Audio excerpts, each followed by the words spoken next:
Hey guys, Andrew from Mcnasty Customs, and we're going to go a little video here and go over the Eastwood PCS-1000 powder coat gun that you can get from Eastwood.com. For about $750, you get the control unit, the 5-pound hopper, the gun, some tips, some ways to clean it, and so on. We're going to give you the do's and the don'ts. We're going to give you our review and what we think of this gun after spending all this money on all this nonsense. We've had it for about 10 months, and we've tried everything to get it to spray right, but we're going to go over that in a minute.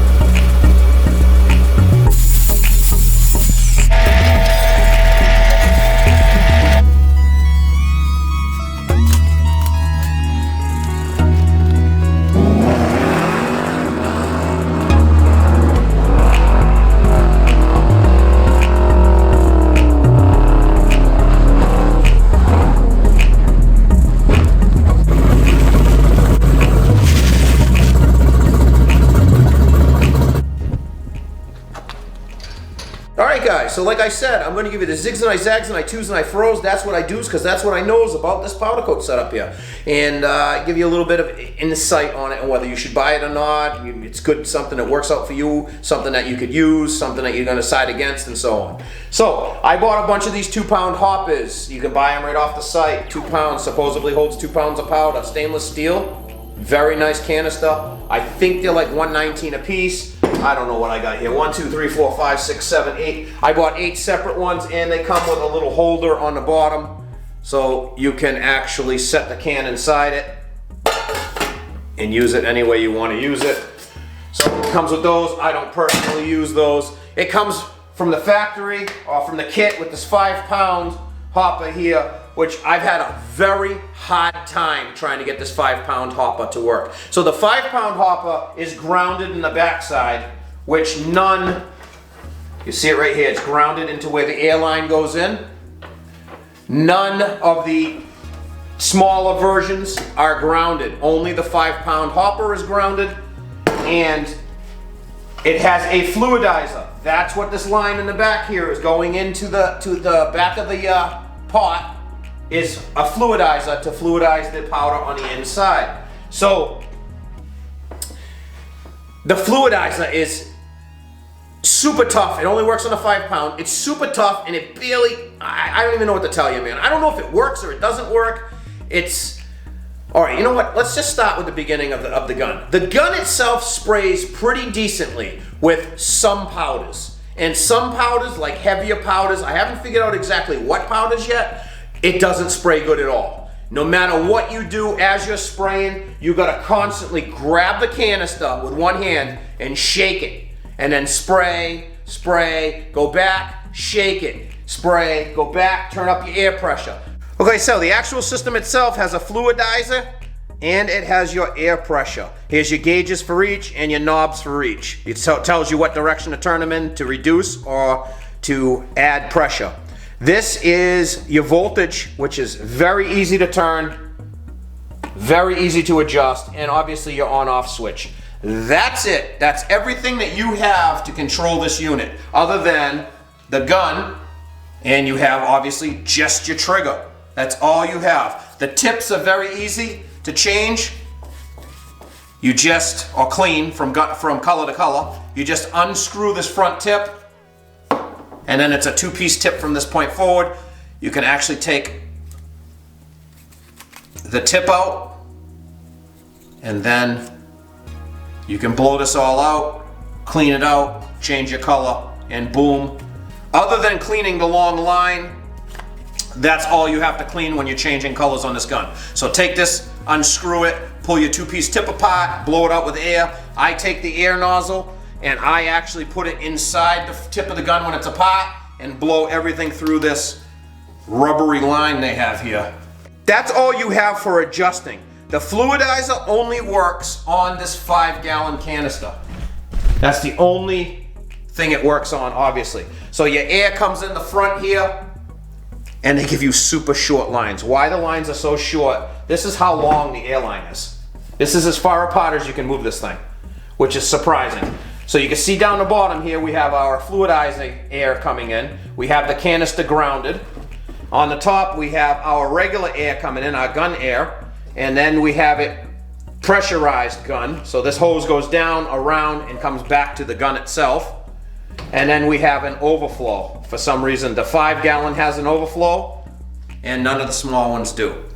So the fluidizer is pretty much useless as far as I'm concerned. It doesn't really do much. It's really hard to tell if it is doing anything. Like I said, it only really works on the 5-pound unit, and I don't use the 5-pound unit because it clumps up inside there. It becomes pressurized, and you're constantly reaching over and shaking the 5-pound unit to get it to loosen up so it sprays through the gun again.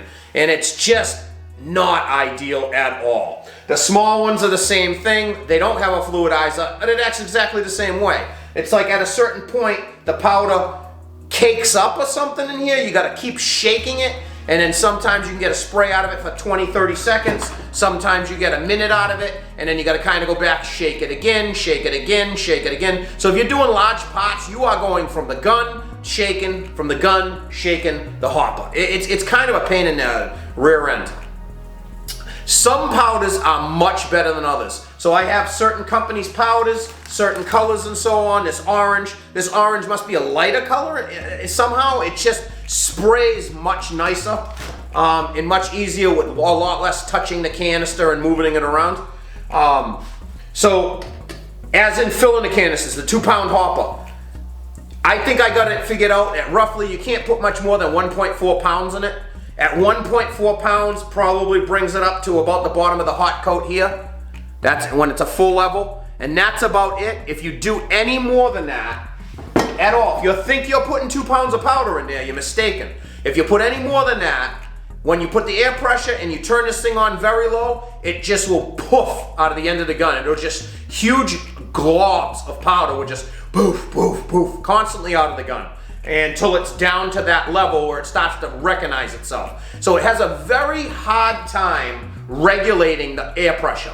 When it's full inside the cup, it just constantly just wants to throw it out in heavy clumps until it's to a low level, and then you're adjusting the air pressure, playing with it, down, back, forth, trying to get it to spray nice, It's really a pain. Now the nicer powders are a little bit easier. Certain powders, I don't know why I say nicer. Certain powders spray nicer, and then there are like a lot of like darker colors that I've seen and noticed. The blacks and so on are hard. No matter what you do, they stay like stationary in the can, and you're shaking it, and you're trying to get it to come out without putting too much material on your metal. It's not super easy. So I've had a pretty hard time getting this gun to actually spray consistently.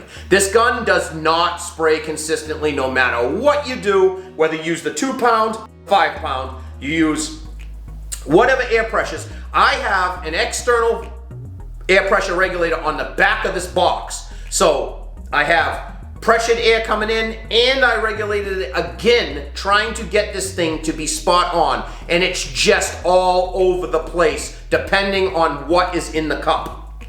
If you have lower levels in the cup, sometimes it's back and forth. It'll spray a lot, then it won't spray anything, and it'll spray a lot. We're going to show you in a minute. And then if you put too much pressure, it won't suck the bottom of the powder out of this gun without having so much air force coming through it that it just blows it off the pot you're trying to spray. So this gun's really tough. I mean, you have about, even though it's a 2-pound cup, you only have a little over a pound of powder you can actually use. If you fill the cup too high, it'll just clump out. And if you fill it too low, you need too much air pressure to suck it out of the actual canister that it blows it right past your pot. So it's really tough to actually get around and use. Well, I've been using one of these Eastwood smaller hand, little 8-ounce, you use the little 8-ounce bottles in the cups and so on, and that's what all these are up top. These things actually work pretty good because and I have a regulator right on the end of mine, so as I'm spraying, I got the button taped to the handle, and as I'm spraying with it, I can actually touch the air right there and keep going. That's one issue that's really hard about this other gun, is you're over using the gun at your pot, and you gotta reach back and shake the canister all the time, constantly. So that's one thing that's a little bit tougher. And over here we have a Wagner. We got a $5,000 gun set up too. So we thought maybe we could get away with a cheaper gun here, get into this thing for, you know, I'm into this thing for about $1,400. $1,400, and I was thinking about putting it on a cart so I could move it around a little bit easier, but it's just not working out. It's not as good as I thought it was going to be. You know, they're saying professional series, great, this and that, and obviously all companies make their videos look great, and like it's an easy to do, use, and so on, but whatever it is, I'm just not super happy with it. It does work. We do produce material with it. It's just not super easy. It's not constant. So I'm going to move you over to a piece. We're going to show you. We're going to turn the fans on, and then obviously it's going to be a little bit different to listen to me. But we're going to show you on the piece. We're going to pull the trigger. We're not going to touch anything. We're not going to adjust anything. So we're going to pull the trigger to where it comes out and starts to spray nice. And then we're just going to hold that trigger 100%, and you're going to watch the gun as you're going to watch the level of the powder come out of the gun. And then I can let off the trigger, pull the trigger again, and you're going to see what happens. So you guys that are spraying apart, pulling the trigger, letting off, going around that corner, pulling apart, letting off, you're not going to be happy with this gun. So let me set this up over here. We're going to turn the fans on, and we're going to show you what it actually looks like coming out of this gun. All right, guys, so I'm going to turn on the fans. It's going to obviously get a little bit louder in here. I'm going to start from the top. I'm going to pull the trigger and come straight down, move it around. I like to shake my gun a lot so it kind of puts an even coat over everything. I'm sure a lot of powder coaters do. Whether you do or not, I really don't know if that really matters. So I'm going to play around with the gun, and you watch the difference in the stream when we get from the top to the bottom. Then I'll let off the gun, I'll pull the trigger again, and watch how it like repeats itself. And then you can have a better idea of exactly what you're getting yourself into. Okay guys, so I'm just going to pull the trigger like I said a few times. I'm going to start from the top. Just watch how it coats. Boom. Now you just saw all that air just absolutely shoot out, and I had to let off the trigger. Honestly, I really wasn't even expecting that. So let's blow that off. Let's blow that off and show you guys. And that's what I keep saying. It's so inconsistent. Now you guys saw that, how it blows that much air out of it. It does this all the time, and there's no telling when it's going to do it. It does it, and then it's fine, and then it doesn't do it, then it does it, and it can ruin parts. Let's try this again. I'm going to pull the trigger. See, it's real heavy right now.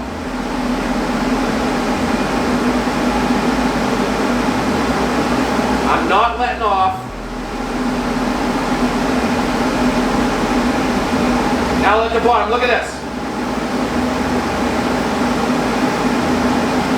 Look how long this is taking me to coat this now. You saw this was about 1 second. Now let me flip this around. Now watch, I never let off this trigger. Look what it's spraying. Look what it's spraying. Inconsistent, nothing that's clean. Watch, I'm going to let off the trigger, and I'm going to pull the trigger again. Now watch what it does. Thick, nothing. Thick.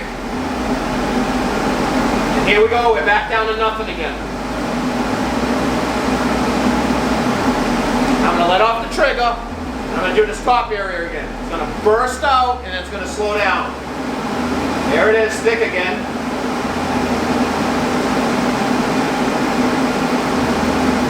And now we're back down to nothing again. Look, I can't even coat the side. Let off the trigger, pull the trigger again.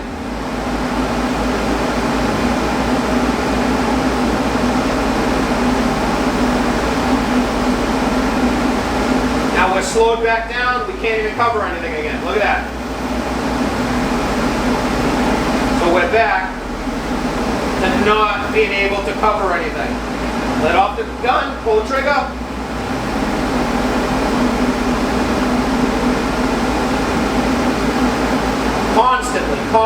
Constantly.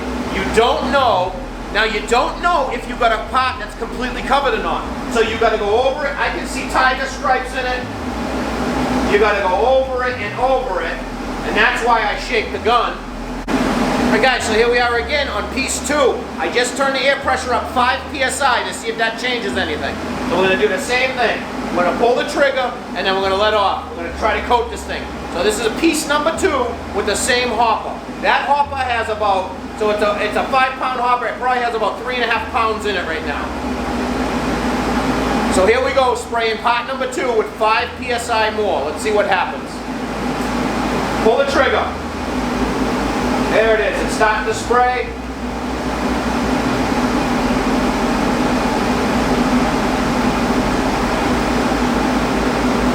I'm holding the trigger. And it's diminishing to pretty much nothing. Now look on this side. I'm still holding the trigger. Look what it's spraying. Still holding the trigger. Ready? So now we're going to let off. Hit the trigger again.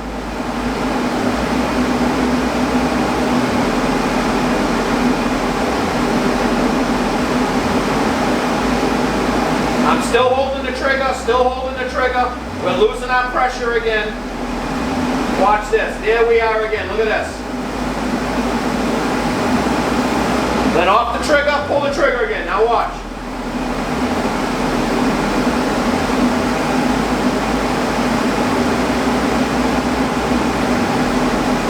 Let off the trigger, because now you can see in the light, I got a bunch of tiger stripes in a bunch of areas, so I got to let off. Spray it again. You're going to coat everything because you don't know what consistency you have. So you're constantly letting off, pulling, letting off, pulling the trigger, letting off, pulling the trigger. So this is our Wagner behind us. This is like a $5,000 gun. This is a 25-pound hopper, vibrating table, and so on. This might be overkill for what a lot of people need to powder coat, especially if you're a homeowner, you're trying to powder coat your own personal parts and so on, or a small business. And that's where the Eastwood gun comes into play, is to decide if that's what you want to spend your money on, which way area you should go. So I'm just trying to give you a little bit of a review here so you can see what problems I'm running into. So guys, I'm just showing you a little bit of insight on the gun. The gun sprays like that all the time. Sometimes with lighter and nicer powders, it'll spray a little bit longer. You can actually get full pieces out of it and not have to shake it, not have to pull and let off the trigger as much. Sometimes it's a little bit better than others, but the gun is very inconsistent. The fluidizer basically doesn't work. It doesn't even come with a fluidizer on the smaller cans. You can't really fill these things up, obviously, because it can't regulate the pressure with the air and the amount of powder that's in the gun. If you try filling this thing to the top, it's just going to dump powder out of that gun, and you cannot control the trigger at all until it gets down to a level, like I said, probably 3.5 pounds in the big, and about 1.5, 1.4 pounds or something in the smaller ones. At that point, you can somewhat control it, and then it starts doing what you just saw. It starts having a hard time getting it out of the gun. You gotta constantly walk over, shake the canister to try to get it out. You let on the trigger, off the trigger. So if you guys are looking for a constant, nice level of a larger pot with a nice flow on it of the powder, this might not be the gun for you. Yeah. I mean, I'm sure you can play with it. I'm sure you can back and forth. I've tried air pressures up and down. I tried it with the fluidizer. I've taken the fluidizer off of this and sprayed it without it. I've shaked the cans. I've used different powders. I've done different levels of powder in them. The gun is always finicky. It never really, I don't know, it never really straightens itself out. You could do 3 or 4 pieces and it's fine, and then on a 4th, 5th, or 6th pot it's screwed up again, and then it's bad for 2 pots, and then it starts spraying good again. It's just odd. I mean, it really seems like it might be the mechanicals inside the box itself that's having a hard time regulating the air. And you see, by letting off the trigger and hitting the trigger again, that's something to do with air pressure inside the gun itself. So it's building up air pressure into the can and allowing it to spray nice, and then it just can't hold up. So that's why I have my pressure regulator separate on the back of this machine, because I've played with all kinds of different levels of air trying to get it just right. I don't know what I have it set at now. I'd have to actually spin the thing around. Also, on another note, I have a water separator in the other room, I have filters in the other room, and a big air compressor in the other room. So it's not an amount of air, it's not an amount of dirty air, clean air, moisture, anything like that. So we have perfectly dry air coming into this setup. I don't 100% know exactly why this gun sprays like this back and forth. I've played with it and played with it and played with it, and that's the results I get. So there you have it, boys. That's just one guy's review on something. I'm not telling you to buy the gun. I'm not telling you not to buy the gun. You can make your own choices. I'm just showing you some of the stuff that I've had issues with that I haven't really seen a lot of reviews on. I kind of wish I did, but it's really tough taking somebody else's word. You want to sit there and pull it apart and say, oh, this guy's not doing this, or he's that. I don't know what his air pressure's at. I don't know if there's moisture in his air. I don't know what powder he's using. Oh, I could figure that. I mean, so it's any kind of decisions that you want to make on something you want to buy, whether you just personally doing something small at home, or you're doing a small powder coating on the side for a business-wise. Large number production, absolutely, I would not recommend this gun at all. Smaller, fooling around with things, learning, you're going to have to learn these curves. Because that thing puffs a little powder, and it's going to destroy a pot. You have to spray all that, clean all that powder off and spray it again, because you'll see it. It'll be clumpy. It'll ruin a pot instantly. With the pull of a trigger, this gun will ruin a pot if you don't know what you're doing. That being said, a lot of you guys, if any of you guys have this gun and have these issues, comment below. If any of you guys have found any cures to any of this, which I've had the gun for almost a year, man. I don't know if I'm going to find any cures. I've tried everything just to try to get it to spray, you know, one nice level coat all the time, and it doesn't do it. And maybe I'm expecting too much out of a $1,500 setup, you know, but I mean, I just thought for $1,500 that maybe I could do a few pots without even thinking, you know, that they're going to be destroyed or overpowdered or running wrinkles, or, you know, it just, you know, orange peel. I mean, it's tough, guys. So take what you want from this video. You know, it's just one guy spreading his word about what he thinks. That's just my opinion, that's all. Guys, stick around, see if we can like and subscribe, see if we're going to have some more videos coming out of all kinds of little things, how to do it and whatever ounces, and I zigs and I zags, you know, so. All right, chicken nuggets, I'll catch you on the next one.